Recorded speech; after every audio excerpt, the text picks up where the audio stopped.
If you've got an addicted loved one who's still somewhat functional, but definitely has an addiction, this video is going to be your lifeline. Now, I know you might be thinking, I've already tried a million things, Amber. I've begged, I've pleaded, I've threatened, I've prayed, I've done everything, and nothing seems to work. Is it not working because they're still in denial? They're probably blaming you for everything, and if not, they're at least making you the bad guy in the situation. But don't worry, I am going to give you a roadmap that works. I'm going to tell you exactly the steps you need to take. But before I tell you those steps, I need to tell you what you're doing wrong and why it's not working. Because if you keep doing these things, it's going to mess up any positive thing you do on the other end. So let's get our head wrapped around what we need to stop doing and why we need to stop doing it. Now, I know you love this person. You really care about them and you only want what's best for them. But you need them to take accountability for the bad choices they're making. But for some reason, it's like they can't even see the problem. They won't acknowledge it. They continuously minimize it, and they're not taking any real steps to fix it. So here's what you're probably doing wrong if you're in this situation. In your mind, the situation is urgent, and it is. It's a crisis. It's killing you to watch them ruin their life and yours.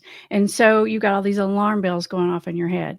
And so what you're trying to do is you're trying to make them connect these dots as fast as possible. You're trying to speed up the process, which I totally understand. This is a freaking nightmare and you need it to be dealt with. So the more they deny the problem, lie, sneak, and manipulate, the more you keep trying to collect evidence to try to force them to see the issue. You're trying to make them connect the dots and it's just not working. Imagine you are trying to help someone get over their fear of snakes and they're deathly afraid of snakes. Here's what you're doing. You're going to the zoo or the snake store or whatever, and you're getting the biggest, scariest looking snake you can possibly find, and you're literally catching them off guard and throwing the snake on top of them because you want them to hurry up and get over this snake phobia. And you know that the only way to get over the snake phobia is to actually face the fear. So you're just trying to expedite the process. A lot of reasons why that might not work. That's basically what you're trying to do here. You're trying to make someone face a really scary reality that they don't want to face, and you're trying to do it very quickly, and you don't mean to, but you're creating a very threatening situation, which is only slowing down the process. Don't worry, stay tuned, because I am going to tell you how to fix it, but I need you to really understand why this isn't working. First and foremost, you're providing a distraction that's keeping them from being able to take accountability for the issue. Now, the way you're providing that distraction is that you're causing chaos, you're pushing them, you're playing this bad guy role, and so your addicted loved one is going to continuously focus on everything you're doing wrong. In fact, they're going to set little traps for you and make sure you keep doing something wrong. They're going to gaslight you. They're going to manipulate you. They're going to fishhook you into arguments to make sure that you stay in this crazy person role so they can validate their own narrative, which is you're the one with the problem. And that gives them all the reason in the world to stay focused on that and not deal with the choices that they're making. When you confront someone head on in a criticism kind of way, they're going to be defensive. Even if they know you're right, even if they know they're totally in the wrong, it is a natural human reflex. In fact, think of a time you got criticized and maybe it was kind of true. Did you not feel defensive? Now, depending on your personality, you may have said a bunch of defensive things out loud, but maybe you're not that personality type. But I guarantee you thought a bunch of defensive thoughts inside your head. You thought a bunch of, you don't know me and you don't get it and you're just a jerk and all the defensive thoughts. You know what they are. So no matter how true it is, no matter this urgency that you have where you feel like you're trying to force someone to see it, coming at someone from a critical angle is only ever going to make them defensive. So you got to cut that out. It's not going to work. It's slowing everything down. Now, a big reason why your addicted loved one doesn't want to listen to what you have to say is because they don't trust you. And beyond that, they don't like you. Yes, I know that is a little bit difficult pill to swallow. You might have even felt a little defensive right there, even if you know there's some truth there. So let's take a look at why that is. They don't trust you because you're trying to throw snakes on them when they're scared of snakes, okay?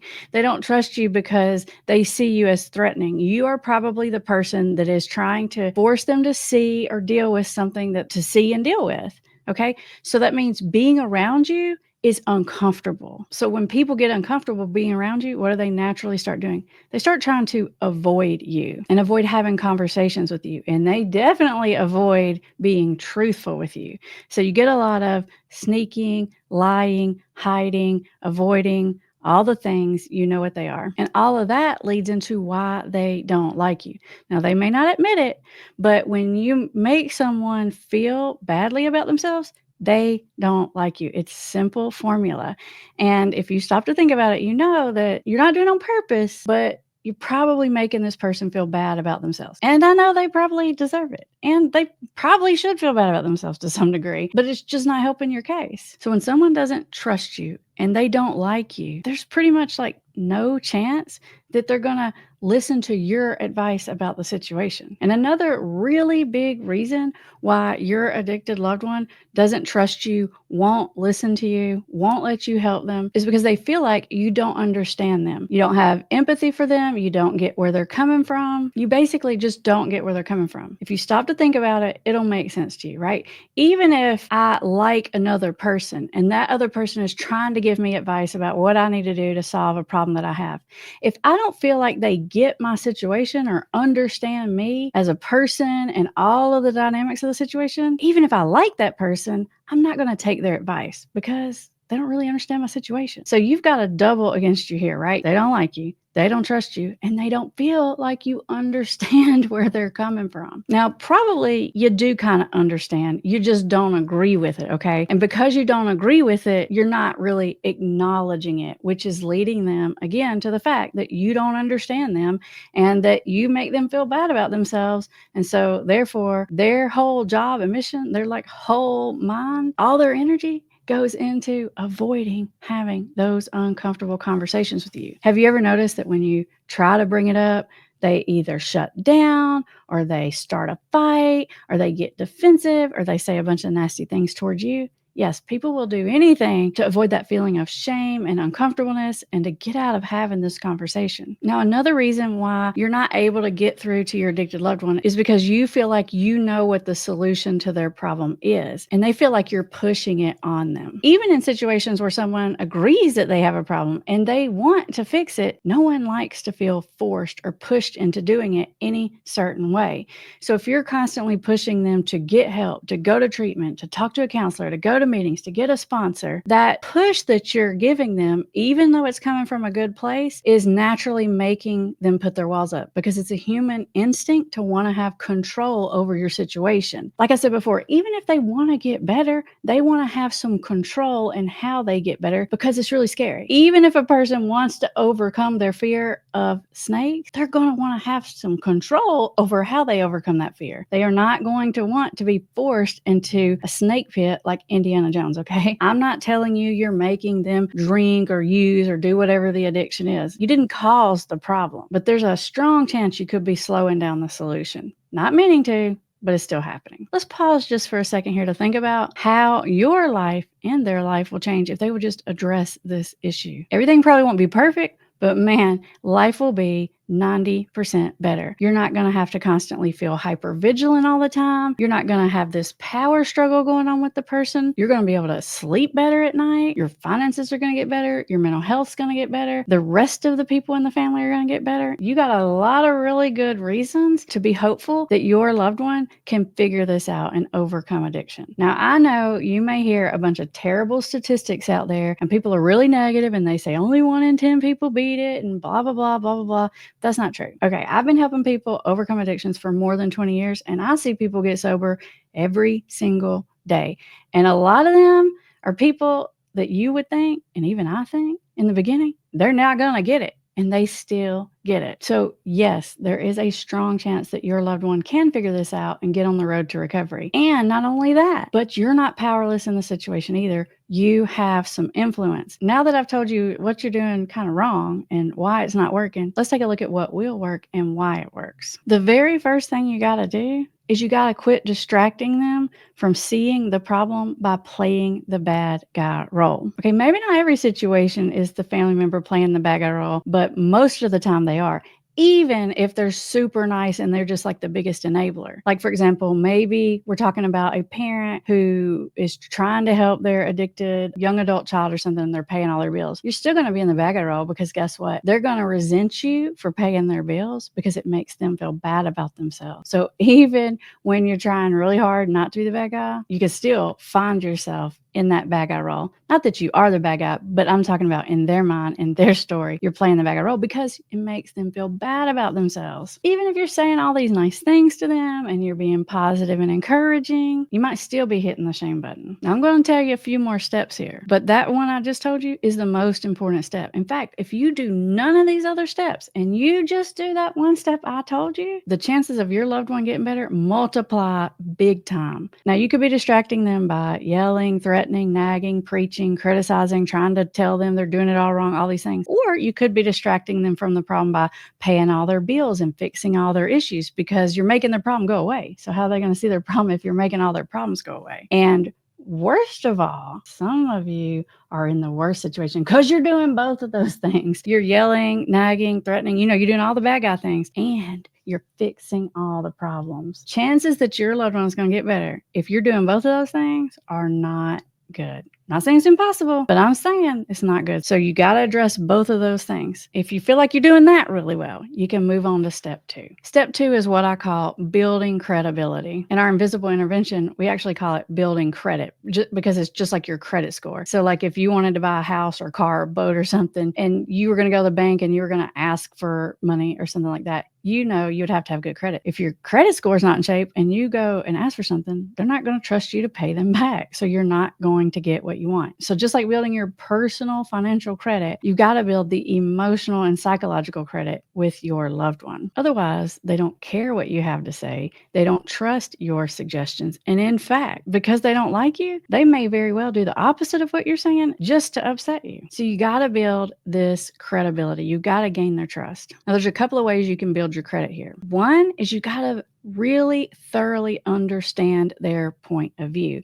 And this might be painful for you because in your head, you're defensive about their point of view. You're arguing. Like, for example, if their point of view is, it's not that bad, like I just drink, I don't cheat on my wife or something, right? You might be thinking, but it is bad because you're coming home and you're drunk and you're being a bad role model for your kids and all the things, right? And so you're not going to want to agree with their idea that they're not that bad. And so you're going to fight against that. But I want you to stop doing that. I actually want you to start using like reflective listening skills, mirroring, labeling, all those really good communication techniques that focus on not getting your point across, not only understanding their point of view, but being able to communicate to the other person that you do get where they're coming from. For example, in the situation I just told you about, like where the spouse is trying to say it's not that bad, here's what I would want you to say. I would want you to say, oh, I know that your drink is not that bad. You're not near as bad as X, Y, Z. Now, it has to be truth.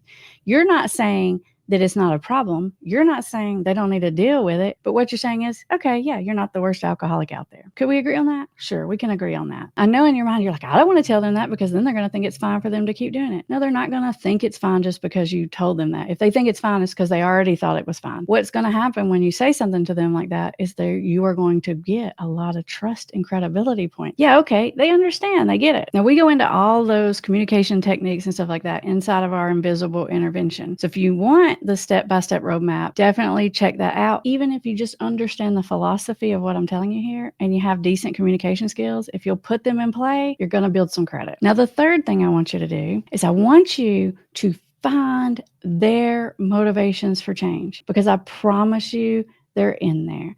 And maybe you think, oh, they don't care at all. They don't want to change at all. And you probably think that because they've told you that, okay? Listen, I've had every cowboy on the planet tell me they'll never go to treatment and they'll never stop this. They don't care and they're going to keep doing it forever and they love it, right? The whole beginning of my career was dealing with teenagers. So trust me, I've been told these things.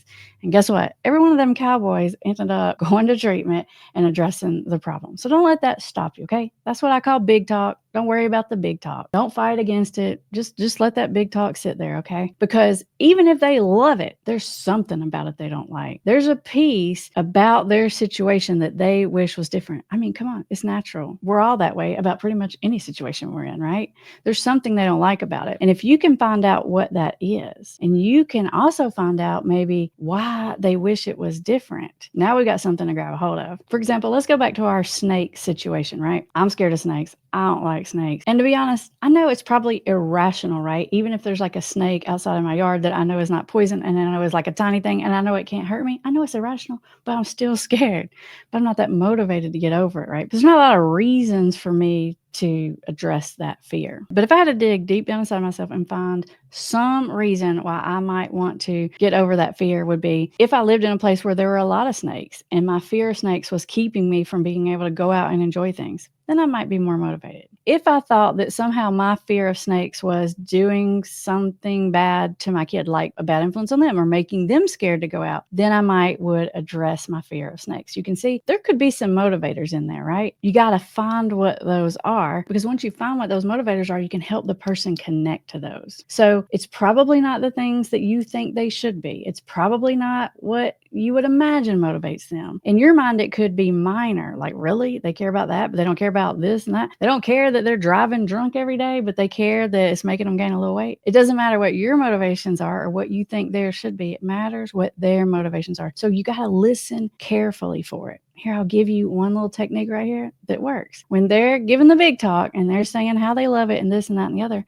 you can ask this simple question. Is there anything about it you don't like? Because immediately they're going to think of something they don't like about it. They may not tell it to you if you're still in that bad guy role, but they're going to think it. So either which way, you're still shaping that thinking and you're still helping them connect to what it is they don't like about it. Now, step number 4 in this solution is you're going to combine your credibility and trust with their motivation. And now we're going to have a formula. This is how we're going to walk this person out of this mess, right? And not just this person, but our whole family. We're going to get our whole family out of this mess by combining the credibility and the trust with their motivations. The more they trust you, the more they feel like you understand them, the more willing they're going to be to have conversations with you, which is going to make it easier to find their motivations. And let me just backtrack for 1 second here. Whatever their motivations are, you don't belittle them, you don't minimize them, you don't argue with them, okay? And I know you're thinking, well, duh, Amber, that's obvious. But it's not obvious because I see you do it all the time. You say, well, you're just doing it for me. Okay, if they're doing it for you, that's wonderful. You say, thank you so much. I appreciate that. How thoughtful and loving and wonderful. Don't tell somebody that their motivations are wrong. Don't tell them things like, well, you're just doing it because you were going to get thrown in jail. You didn't really want to get sober. Hey, that's a good reason to get sober. Do not minimize or judge or discredit their reasons. I don't care what their reasons are. Any reason to address an addiction and get sober and get into recovery, it's a good reason. We like them all. We're going to take all of them. The more, the better. When you have this trust and you're able to have conversations about it, even if they won't have a conversation with you about that, you can still have good leading conversations, because once you find their motivations, then you can start playing on them. So let's go a little bit further into those motivations, right? Their motivations could be avoiding some kind of bad consequence.